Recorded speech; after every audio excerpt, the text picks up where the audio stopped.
How's everybody doing today? So something I would like to talk about is your identity and why your identity, or rather the person that you think you are, could be holding you back. And the reason why I say this is I'll give a couple examples and I'll describe it so you have an understanding of what I'm saying.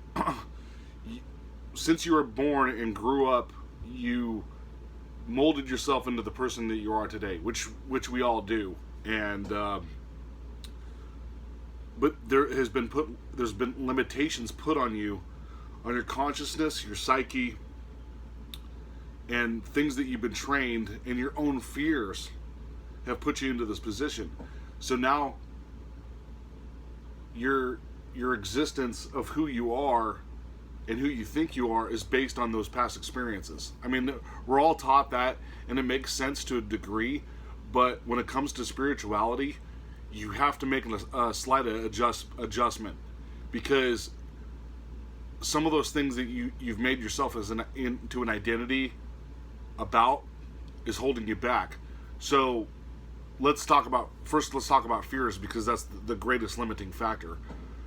There was things in your life that you became afraid of because you saw the dangers of whatever that may be, whether it be trivial as like a poisonous spider bite, so you're scared of spiders, or maybe you saw a conflict with people in person, and people were getting hurt and beat up and stuff like that, so you're kind of like skeptical around crowds that are getting kind of like irate or whatever. So you start backing up, and you have that fear, and then you're trying to grab others with you and to pull you back and stuff like this.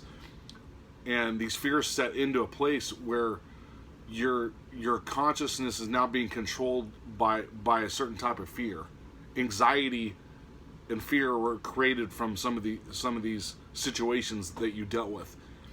And what happens when you're in that state?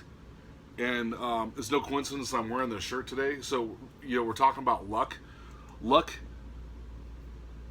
is part of like optimism and control and discipline.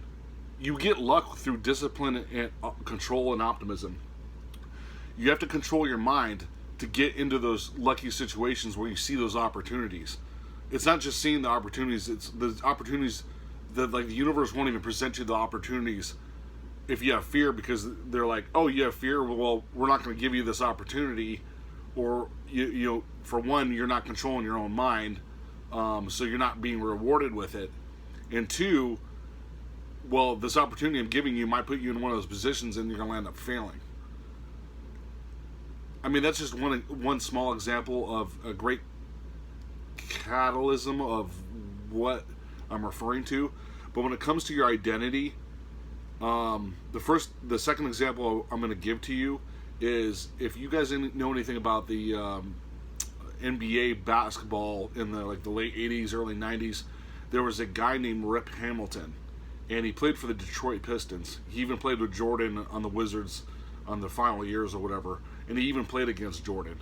And this guy, who was a pro basketball player, which was good in his own right, he made the NBA and all that stuff, but he wasn't like a all-star or an MVP type player. He was average or like below average to most of the guys that were in that league back then, and there was a lot of really good players in that era.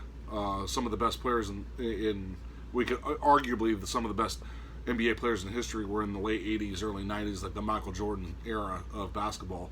I mean, there's a lot of good guys now, obviously, but what I'm trying to get to is this guy was average or below, and something happened to his, I don't remember if it was his eyes.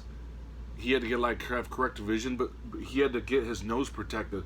He had some nose damage, so that he wore a face mask while he was playing in case the basketball or someone's fist landed up punching his nose, so his nose wouldn't break. It was something along those lines. I don't know exactly, or I don't remember exactly why he wore the mask, but it was to protect his nose or his eyes. It was one of those two things. But that's not the point. The point is, when this guy put on the mask, his identity literally changed, and he turned into a monster ball player. All of a sudden, he had the ability, like Michael Jordan ability, shooting in the mid-range court. He was basically unguardable from like the three-point line to the mid-range. Like when a guy went after him, he shifted so far over for an open shot. It was just ridiculous. So, not to go into all the details, but he became a different person when he was wearing this mask. So much so, he started winning on individually on like an MVP level playing ability. And this happened to two other basketball players in the NBA, if I remember correctly, and the same thing happened to them. Because what's happening when you're wearing the mask is you're covering your identity, your face. When you look in the mirror, you're relating your face to who you are, and everybody else that sees you is relating that person to who you are. That's why, like, it's hard to explain, but like that's one reason why like masquerades were so popular back in the evil times, like masquerade balls and stuff. Because when you put on a mask, you're literally acting like and behaving like another person, and things can, like, opportunities can happen to you that are not normal for you in that circumstance. Because when you covered your identity, not only is the universe confused on who you are, you yourself think you're a different person, so you're into a different character almost. This even happens with like superhero personas in Marvel and DC, right? They're the one person when they're not wearing the mask, and like when Superman puts on a suit or Batman puts on a suit, they are different people. There's no stranger why this, like, comics is portrayed this is like you're the superhero or the villain when they put on the costume, but they're like a regular person or somebody else when they're not wearing the mask. Now that's all I wanted to talk about identity. I had another point, but I forgot what it was. I apologize, and I haven't done any videos in a while, so I apologize for that as well. But going back into like the luck is based on, like I said, optimism and a little bit of control and discipline. If you're not controlling and disciplining your mind, and I kind of learned this recently, because I thought luck was just pure. When you're optimistic, that's when luck comes to you, and you're positive, and the universe brings like lucky opportunities to you. That does occur, but without control and discipline, you won't retrieve those opportunities as a whole and bring them into your life and use them as a totality. Like, it'll just be fleeting. Like, it'll show up, you'll experience it for a little bit, and then it'll go. It'll leave, and you won't. And like, okay, I'm waiting for the next lucky situation. Well, it's not going to come because you not only were you relying on that one specific thing, you're not controlling and disciplining your mind. And if you don't control and discipline your own mind, something else in the universe will control it for you. There's everything's made out of vibration, and there's multiple vibrations interacting with your presence and everyone else's presence around you, whether it be dark, light, gray, high, lows, vibration, whatever the case might be. All these vibrations are interacting with you, pulling you in certain directions, or making you fear, or making you feel happy, and all this other stuff. But if you don't understand and use control and discipline, you won't be able to like follow the map guidelines of like fate and destiny in the universe, because you're blindfolded. If you don't have control and discipline, you're blindfolded when it comes to spirituality. I hate to say it, and it was a hard pill for me to swallow as well.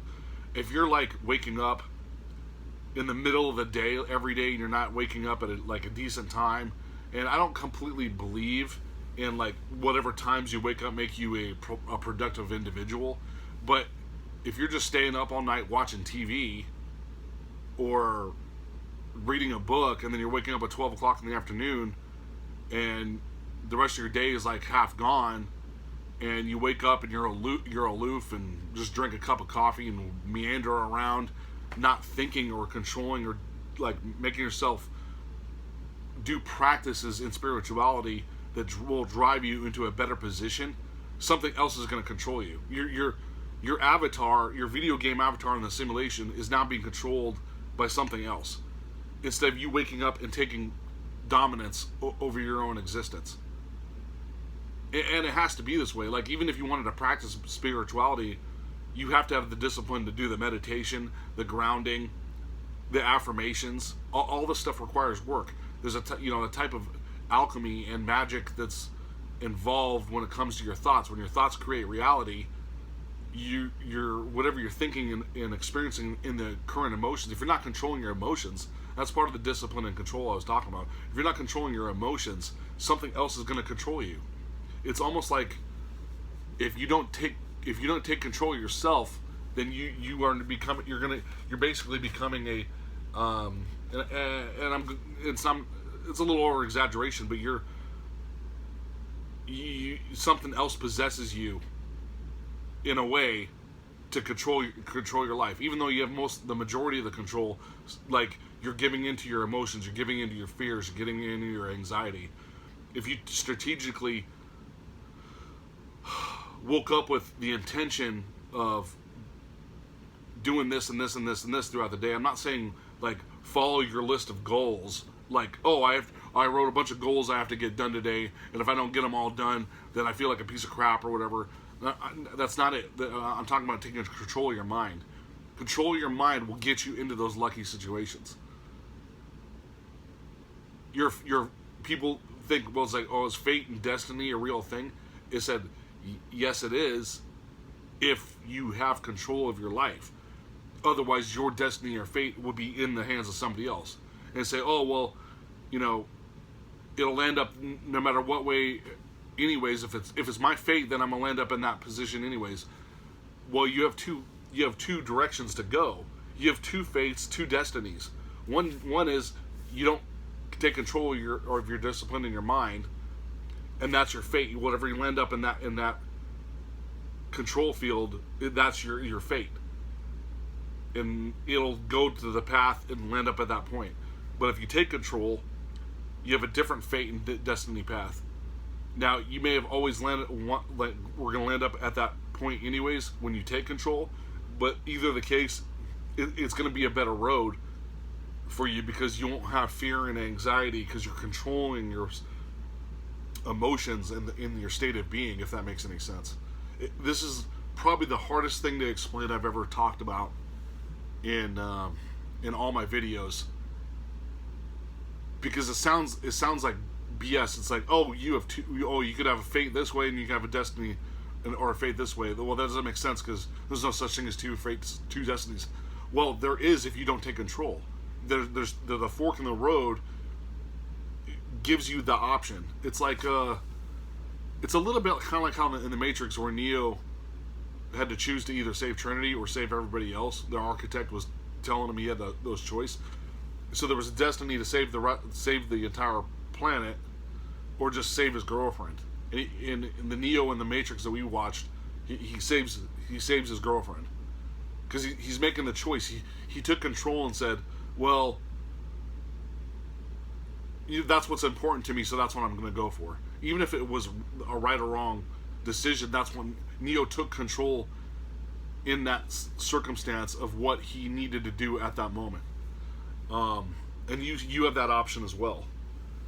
But that's basically all I wanted to talk about today. If you have any more questions about it, type in the comments or email me at realitysimulator@gmail.com. As always, greatly appreciate you guys watching my videos, and have a nice day.